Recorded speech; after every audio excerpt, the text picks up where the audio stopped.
August 1st, 1943. The heat in Harlem broke, and the streets went to war. A white uniform put a bullet in a black soldier, and the whole neighborhood ignited. 10,000 souls filled the avenues, bricks fell, and the asphalt ran red. The police were powerless, the mayor was frozen. The smart money was on the heavy hand coming down tanks, martial law, the iron fist of the state crushing the block. Just another reason to squeeze the life out of the community. But then Bumpy Johnson made a move that wasn't in anyone's playbook. He shut the chaos down personally. No badges involved, no politicians shaking hands. Just one man, a bullhorn, and the kind of weight you can't buy the respect of the entire district. When the fires died down and silence returned, Bumpy dialed a number. He got Mayor Fiorello La Guardia on the line. The terms he laid out on that call didn't just settle the night. They forced the mayor's hand and rewrote the operating procedures for the NYPD. That was the night Johnson proved a simple fact of life. Real authority doesn't sit on a collar, it sits with the people. To get the full picture of August 1st, 1943, you have to look at the books. You have to understand the squeeze Harlem was under during World War II. Our boys were getting drafted to spill blood for liberty across the ocean, but back here, that check bounced. Separate units, second-class treatment. And when they came back on leave, uniforms pressed and heads held high, they still got called boy by the local law, still got turned away at the downtown lunch counters, treated like strangers in their own house. Harlem was a boiler room, too many people, not enough dough, occupied by a police force that looked at the neighborhood like it was enemy soil, not a place to serve and protect. The cops didn't walk a beat. They patrolled like an invading army. Violence wasn't an accident. It was the standard operating procedure. Back alley beatings, trumped-up charges, the kind of pressure that never lets up. Bumpy Johnson watched it all. By 1943, at 36, the man was already an institution. He'd done his time inside. He'd survived the wars with Dutch Schultz and Lucky Luciano. He'd weathered every storm the commission threw his way. But his real asset was the street. He had the trust of Harlem. When Bumpy took a stroll down Lenox Avenue, heads nodded. Not because they were scared, but because they knew the score. Bumpy looked out for his own. When the badges tried to shake down local joints, Bumpy cut it off.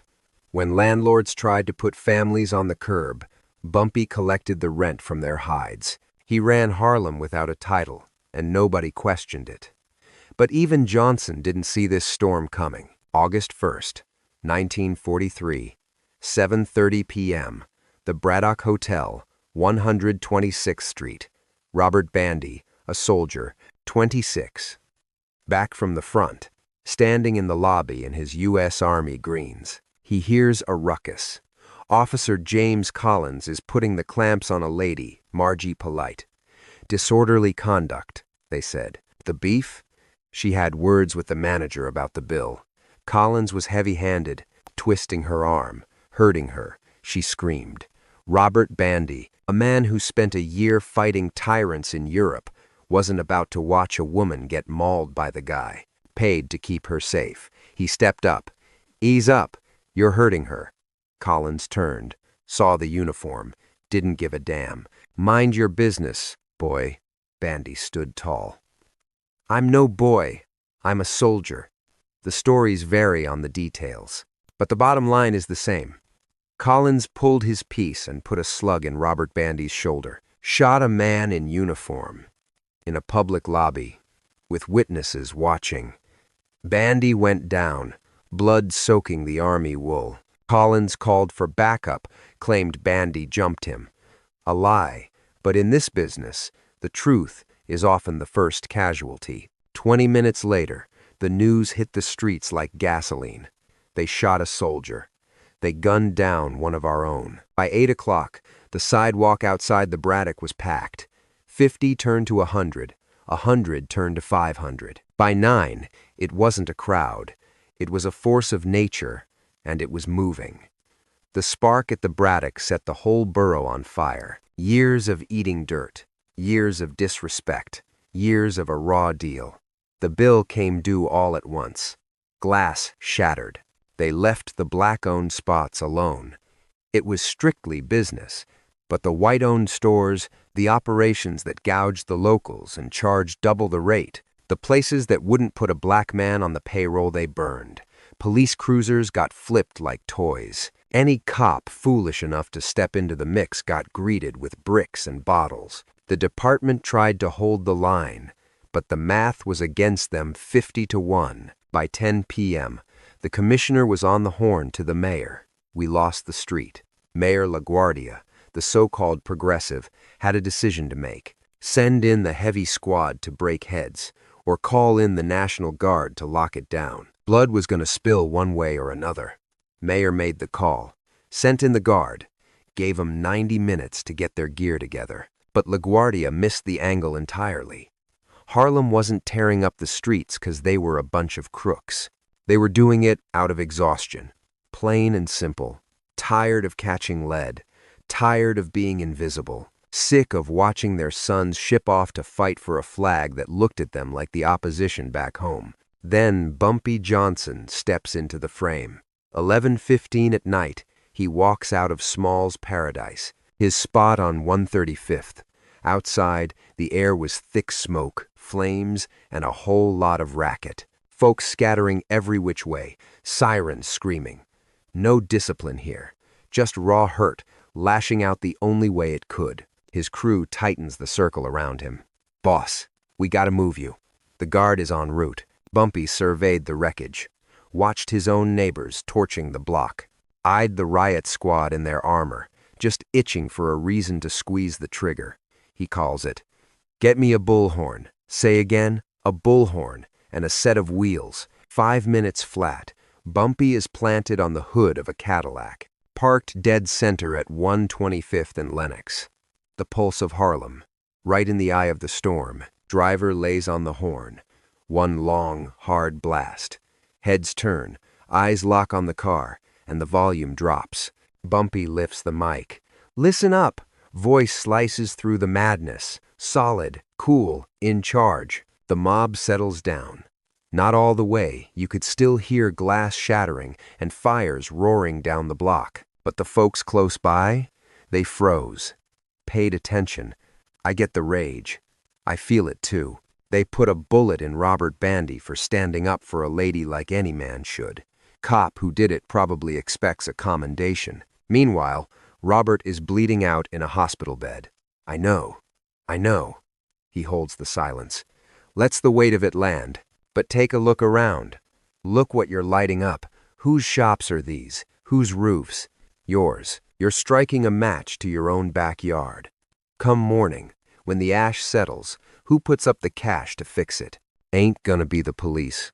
Ain't gonna be City Hall. It's gonna be you. Shouts from the back. They got it coming. They shot one of ours. Bumpy nods. You ain't wrong. They do deserve it. But this is exactly the play they want. They want you destroying your own turf. That way, tomorrow, they roll the tanks in and say, "Look at 'em. Animals. They need a leash." You're handing them the justification on a silver platter. He points a finger at the blue line 3 blocks down. Riot squad standing by. See them badges? They are praying for one more brick, one more lit match. You give 'em that, they get the green light to fire. And when the bodies stack up, they put it on you. Not the cop who dropped Robert. You. The crowd was locked in now, really hearing him. So here is the play. Head home. Check on your kin.